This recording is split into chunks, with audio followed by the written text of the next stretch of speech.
Hey guys, it's Alex Bertson, the Manic Scholar, back again with another video about Ramana Maharshi, who was a guru and a spiritual teacher from India, who lived by Mountain Arunachala in India.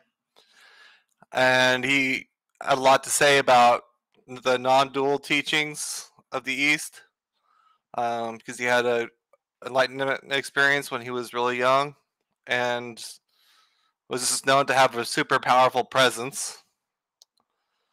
I did a video about Ramana Maharshi yesterday, uh, looking at his Michael teachings chart. So you can look at that to learn more about Ramana Maharshi. In that system, he's an old scholar in growth. And today we're looking at his Vedic astrology chart. So what you see on the screen right now is two charts. The one on the left is his birth chart, or the Rashi chart, the D1. This is called in Vedic astrology.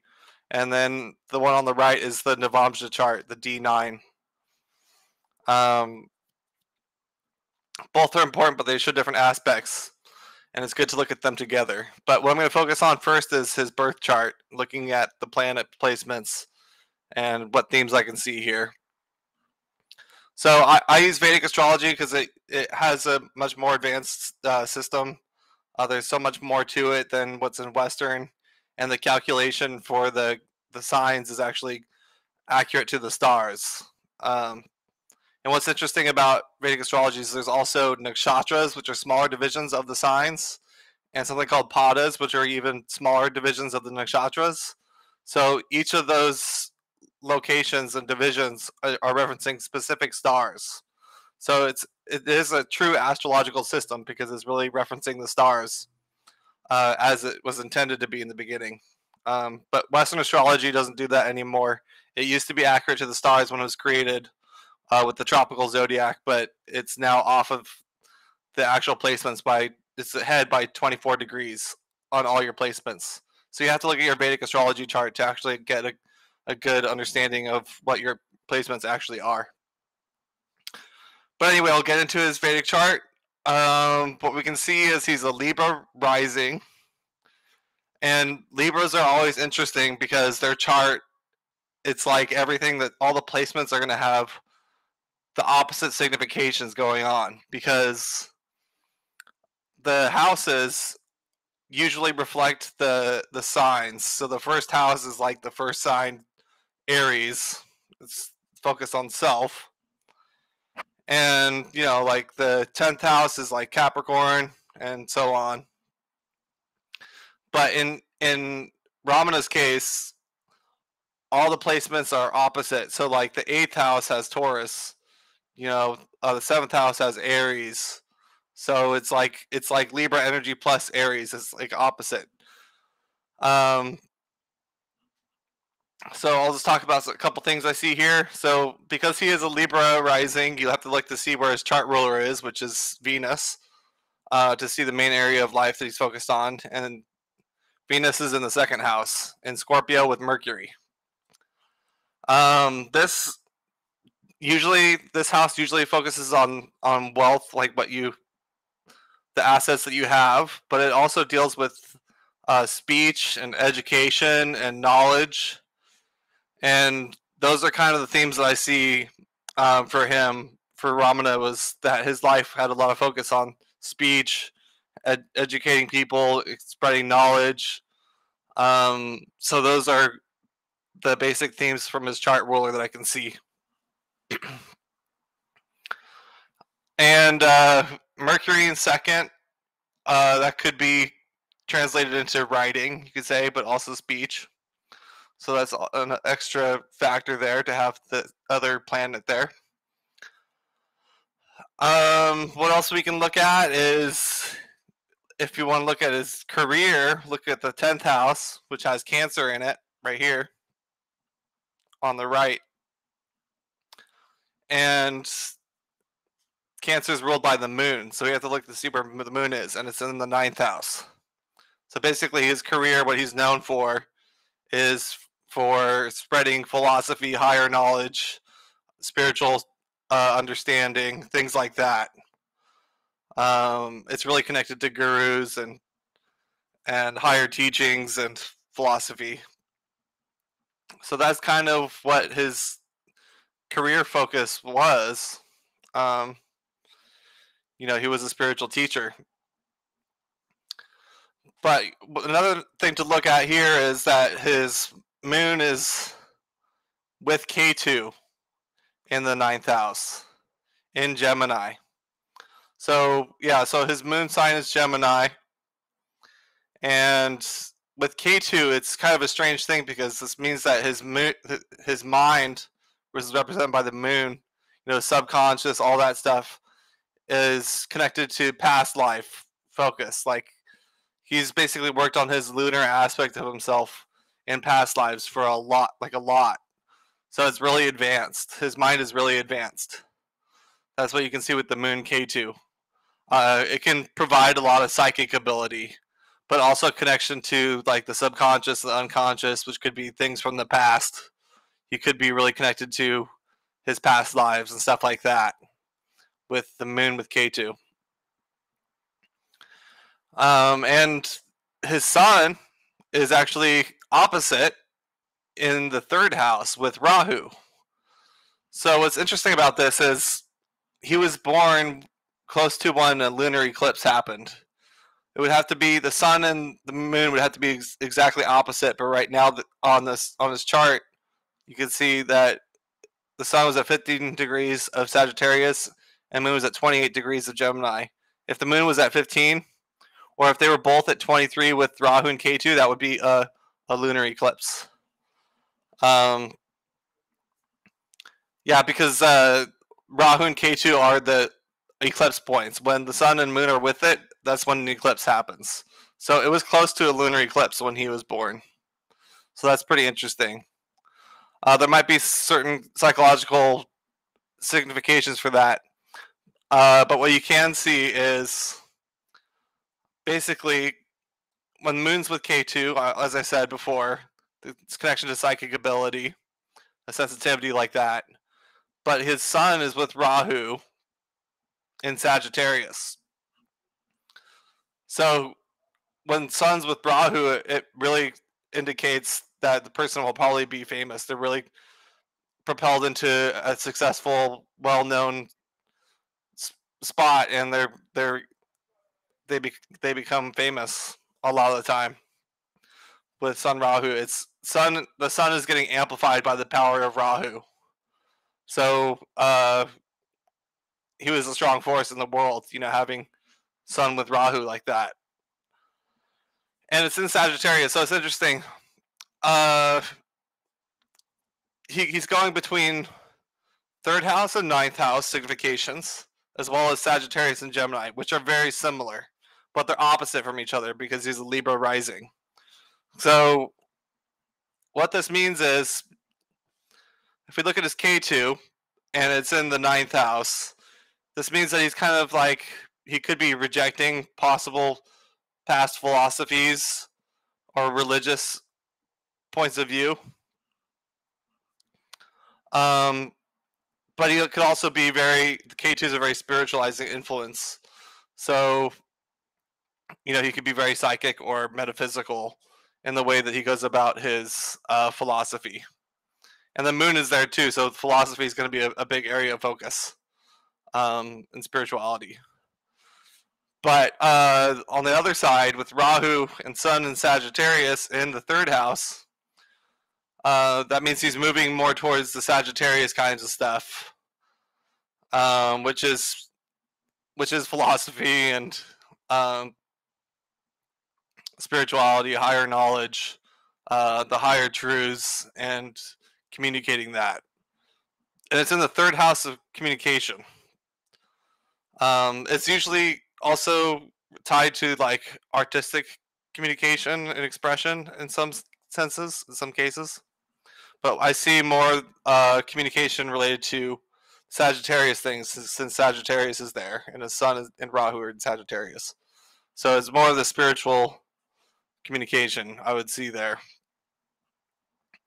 What's also interesting about this is the ninth house, where K2 and Moon are about long distance travel, while third house is about short distance travel. So basically, with somebody who has K2 in the ninth house and Rahu in the third house, they're not going to be traveling around very much. They're just going to stay in one area, basically.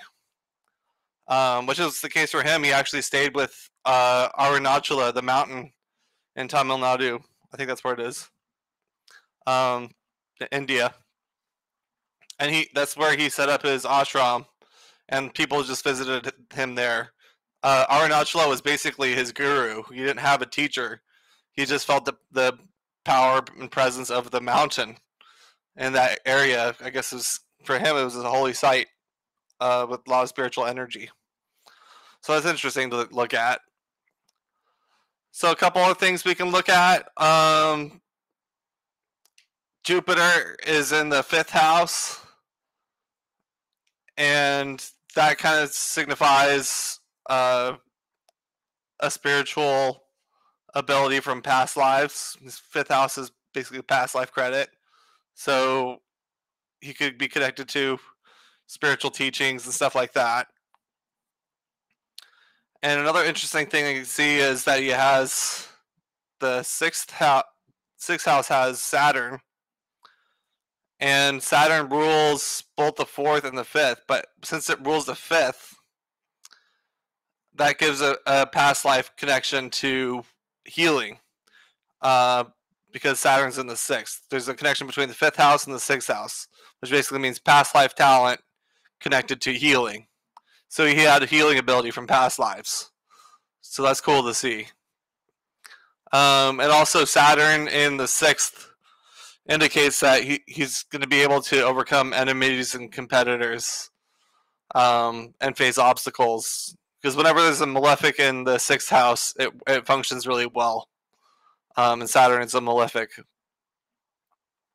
So that's pretty cool to see. And he also has Mars in Aries, which is its own sign, in the seventh house. So Mars is really strong. And it's in a Kendra. So a Kendra is either the first, fourth, seventh, or 10th house. They're all the angles, like it's like the cardinal houses. So his relationships are going to be really strong. He's gonna benefit from relationships. He's going to be very social, outgoing, and have lots of partnerships in his life that are going to be really significant. Mars in the seventh does indicate that marriage is not very favored. There could be struggles with marriage, but he never got married, to my knowledge, so that isn't really a factor for him. So yeah, that's basically everything in his birth chart from all the planet placements.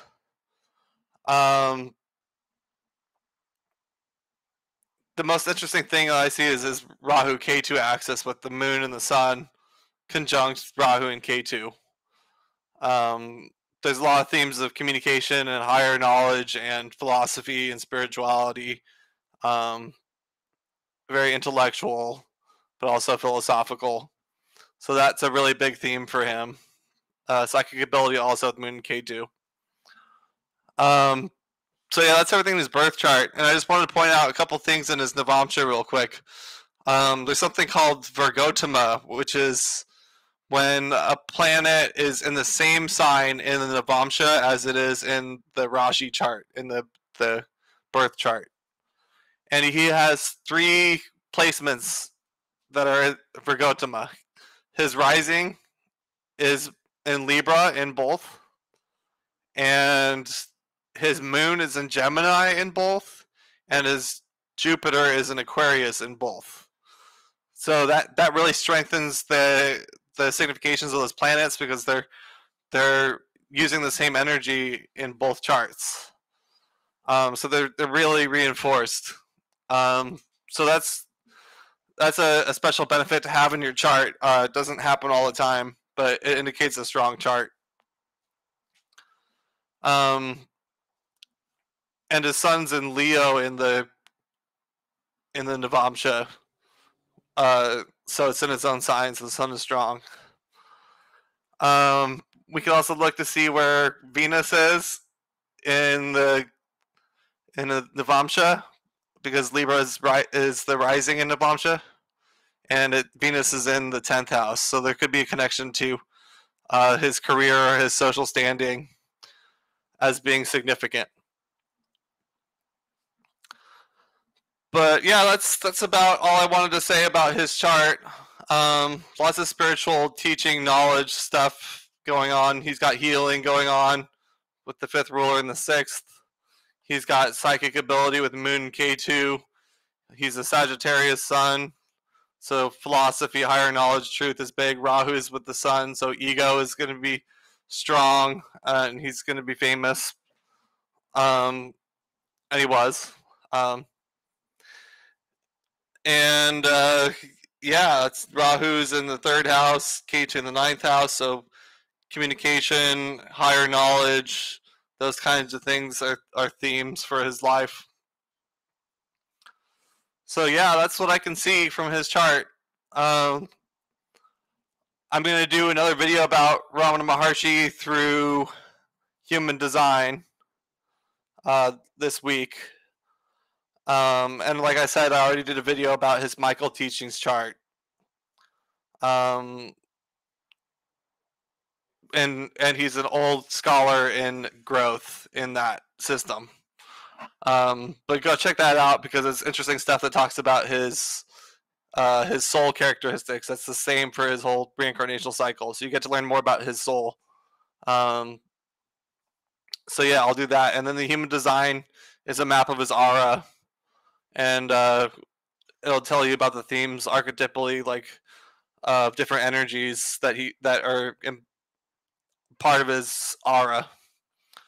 So that'll come out soon. So stay tuned. And next week I'm gonna do Ra Uru Hu through these 3 systems: Michael teachings, Vedic astrology, and human design. And he's the founder of human design, so that'll be interesting to talk about. So that's it, guys. Thanks for tuning in. If you like this content, please like and subscribe, and I'll see you in the next one. Manic Scholar out.